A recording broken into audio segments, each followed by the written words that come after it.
Hello friends, welcome back. இன்னைக்கு நம்ம interesting topic பற்றி பார்க்க போகிறோம்.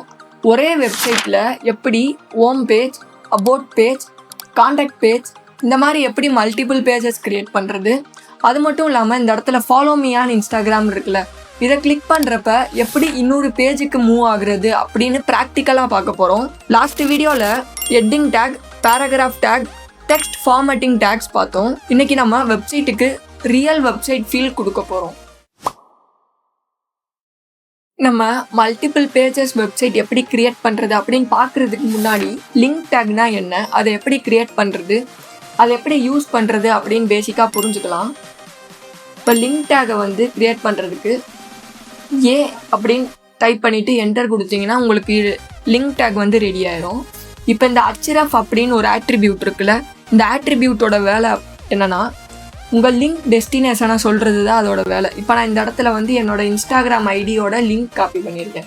அப்புறம் இந்த 2 லிங்க்குக்கு நடுவில் ஒரு ஸ்பேஸ் இருக்கும்ல, அந்த ஸ்பேஸில் நான் ஃபாலோ மீ ஆன் இன்ஸ்டாகிராம் அப்படின்னு டைப் பண்ணிவிட்டு நான் வந்து ப்ரௌசரில் இதை ஓப்பன் பண்ணி ரெஃப்ரெஷ் பண்ணினா இந்த இடத்துல ஃபாலோ மீ ஆன் இன்ஸ்டாகிராம் அப்படின்னு வந்துடும். இதை நான் கிளிக் பண்ணும்போது எனக்கு அந்த என்னோட இன்ஸ்டாகிராம் ஐடி வந்து உங்களுக்கு ஓப்பன் ஆகும். இப்போ நீங்கள் இதை நோட் பண்ணிங்கன்னா தெரில, நீங்கள் ஆல்ரெடி ரன் பண்ண அந்த HTML பேஜ் இந்த இடத்துல இல்லை. இது இங்கே என்ன ஆகுதுன்னா, இதை கிளிக் பண்ண போது இதே பேஜில் தான் அந்த இன்ஸ்டாகிராமும் ஓப்பன் ஆகுது. எனக்கு அப்படி ஆக வேணாம், ஒரு நியூ டேப்பில் வந்து எனக்கு ஓப்பன் ஆகணும் அப்படின்னா டார்கெட் அப்படின்னு ஒரு ஆட்ரிபியூட் இருக்குது. இந்த டார்கெட் ஆட்ரிபியூட் ஈக்குவல் டு பார்த்து டபுள் கோட்ஸ் போடுவோம். டபுள் கோட்ஸ்குள்ளே கொடுக்குறத வந்து நம்ம வேல்யூஸ் அப்படின்னு சொல்லுவோம். இப்போ இந்த href அப்படின்றது வந்து ஒரு ஆட்ரிபியூட். இந்த டபுள் கோட்ஸ்குள்ளே ஒரு லிங்க் இருக்குல்ல, அதை வந்து நம்ம ஆட்ரிபியூட் வேல்யூ அப்படின்னு சொல்லுவோம். இப்போ இதில் blank, parent, self, top அப்படின்னு இருக்குது. இதில் வந்து டார்கெட்டில் வந்து 4 வேல்யூஸ் இருக்குது. நம்ம வந்து மோஸ்ட்லி ரிப்பீட்டடாக வந்து blank-ம் செல்ஃபும் மட்டும்தான் யூஸ் பண்ணுவோம். செல்ஃப்னா டிஃபால்ட்டாக அது கொடுத்தாலும் கொடுக்கலைனாலும் ஒன்று தான். செல்ஃப்னா அதே பேஜில் ஓப்பன் ஆகும். இந்த இடத்துல blank அப்படின்னு கொடுத்துட்டோம்னா இது இப்போ ஓப்பன் ஆகுறப்ப இன்னொரு டேப் இந்த இடத்துல க்ரியேட் ஆகி ஓப்பன் ஆகும். நான் ரெஃப்ரெஷ் பண்ணலை. இப்போ ரெஃப்ரெஷ் பண்ணிவிட்டு ஓப்பன் பண்ணேன்னா இந்த இடத்துல பார்த்தீங்கன்னா இன்னொரு டேப் ஓப்பன் ஆகும். இப்போ நான் நெட் கனெக்ட் பண்ணல, அதனால இந்த மாதிரி வருது. இப்போ டைட்டில் அப்படின்னு ஒரு ஆட்ரிபியூட் இருக்குது. டைட்டில் ஆட்ரிபியூட்டோட வேலை என்னென்னா, அதுக்கு வந்து நம்ம ஒரு எக்ஸ்ட்ரா இன்ஃபர்மேஷன் கொடுக்குறதுக்கு வந்து இந்த டைட்டில் ஆட்ரிபியூட் வந்து நம்ம யூஸ் பண்ணுவோம். இதை நம்ம ஆல்ரெடி அப்ரிவேஷன் டேக்கில் வந்து நம்ம யூஸ் பண்ணியிருப்போம். இப்போ இதில் எக்ஸ்ட்ரா இன்ஃபர்மேஷன் கொடுக்கணும்னா இந்த ஏ டேக் அப்படின்றது வந்து ஒரு இன்ஸ்டாகிராம் ஐடி உள்ள ஒரு லிங்க் அப்படின்னு நான் கொடுக்குறேன். அப்போ இன்ஸ்டாகிராம் ஐடி அப்படின்னு நான் கொடுத்துட்டு ப்ரௌசருக்கு போய்ட்டு ரெஃப்ரெஷ் பண்ணிவிட்டு அதெல்லாம் மவுஸ் கொண்டு போய் அவர் பண்ணினா கீழே ஒரு பாக்ஸில் இன்ஸ்டாகிராம் ஐடி அப்படின்னு வருது. இதுதான் நம்ம வந்து ஒரு எக்ஸ்ட்ரா இன்ஃபர்மேஷன் கொடுக்குறதுக்கு ஒரு டூல் டிப்பாக யூஸ் பண்ணுறது தான் இந்த டைட்டில்ன்ற ஆட்ரிபியூட்டு. டைட்டில் அப்படின்றது ஒரு ஆட்ரிபியூட், அதுக்குள்ளே நம்ம டபுள் கோட்ஸ்குள்ளே கொடுத்துருக்கோம்ல, அது ஒரு வேல்யூ. இப்போ எப்படி மல்டிபிள் பேஜஸ் க்ரியேட் பண்ணுறது, லிங்க் யூஸ் பண்ணி எப்படி மல்டிபிள் பேஜஸ் க்ரியேட் பண்ணுறது அப்படின்னு பார்க்கலாம். இப்போ நான் இந்த இடத்துல index.html அப்படின்னு ஒரு ஃபைல் க்ரியேட் பண்ணி வச்சுருக்கேன்ல, இதவே நான் வந்து ஹோம் பேஜாக நான் வச்சுக்கிறேன். இப்போ இன்னொரு நியூ ஃபைல் க்ரியேட் பண்ணி அந்த ஃபைலுக்கு about.html அப்படின்னு நேம் வச்சுக்கிறேன். நேம் வச்சுட்டு ஜஸ்ட் நான் இந்த ஃபைலில் இருக்கிற இதே டேகை இதே கோடிங்கை காப்பி பண்ணி aboutலேயும் நான் பேஸ்ட் பண்ணிவிட்டு இந்த h1 டேகை மட்டும் நான் வந்து about us அப்படின்னு மாற்றிக்கிறேன். இந்த h1 டேகை மட்டும் நான் about us அப்படின்னு மாற்றிக்கிறேன். இப்போ கான்டாக்ட் பேஜுக்கு contact.html அப்படின்னு ஒரு ஃபைல் க்ரியேட் பண்ணி அங்கேயும் நான் அதே கோட் பேஸ்ட் பண்ணிவிட்டு இதை மட்டும் நான் வந்து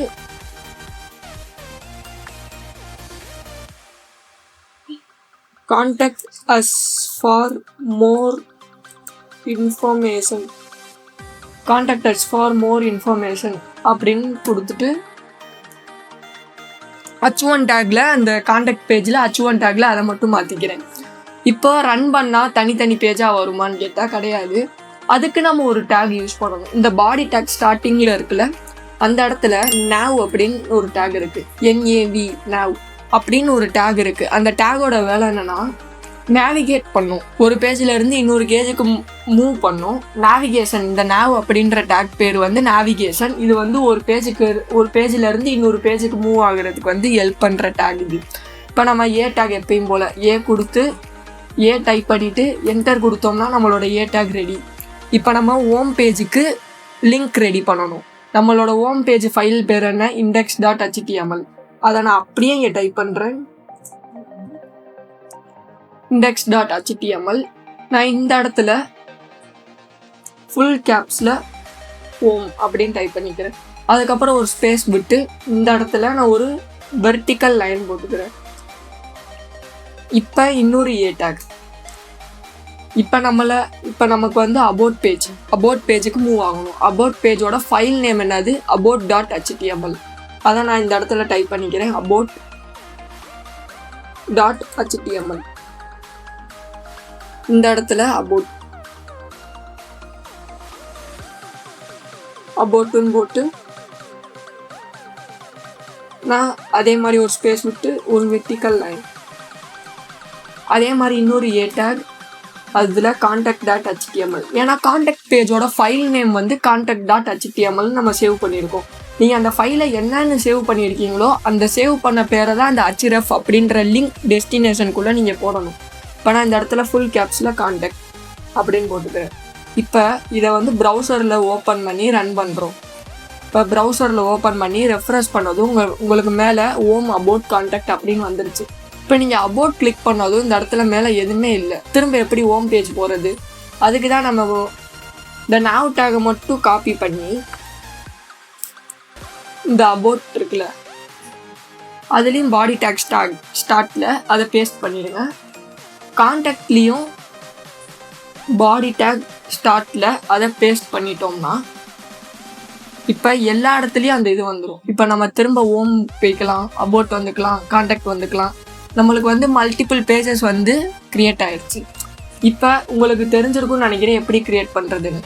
nav டேக் யூஸ் பண்ணும்போது எல்லா HTML பேஜோட ஃபைலும் ஒரே ஃபோல்டரில் தான் இருக்கணும்.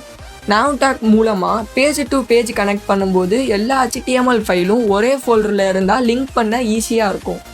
டிஃப்ரெண்ட் ஃபோல்டரில் இருந்தால் எப்படி கனெக்ட் பண்ணுறது அப்படின்னு நம்ம இமேஜை வச்சு நம்ம பார்க்கலாம். நெக்ஸ்ட் வீடியோவில் இமேஜ் எப்படி யூஸ் பண்ணுறது, இமேஜை எப்படி வெப்சைட்குள்ளே கொண்டு வர்றது, இமேஜை எப்படி லிங்காக யூஸ் பண்ணுறது, அதை பற்றி நம்ம நெக்ஸ்ட் வீடியோவில் பார்ப்போம். அது மட்டும் இல்லாமல் ரிலேட்டிவ் URL, அப்சல்யூட் URL அப்படின்னா என்ன அப்படின்னு நெக்ஸ்ட் வீடியோவில் நம்ம பார்க்கலாம். ஓகே, உங்களுக்கு புரிஞ்சிருக்கும் நான் நம்புகிறேன். உங்களுக்கு ஏதாவது டவுட் இருந்தால் கமெண்ட்டில் சொல்லுங்கள், நான் கண்டிப்பாக அதுக்கு ரிப்ளை பண்ணுறேன். இந்த வீடியோ உங்களுக்கு யூஸ்ஃபுல்லாக இருந்தால் லைக் பண்ணுங்கள், சேனலை சப்ஸ்கிரைப் பண்ணிக்கோங்க, கமெண்ட்டில் சொல்லுங்கள் HTML கெட்டிங் ஈஸின்னு. Let's build something amazing together.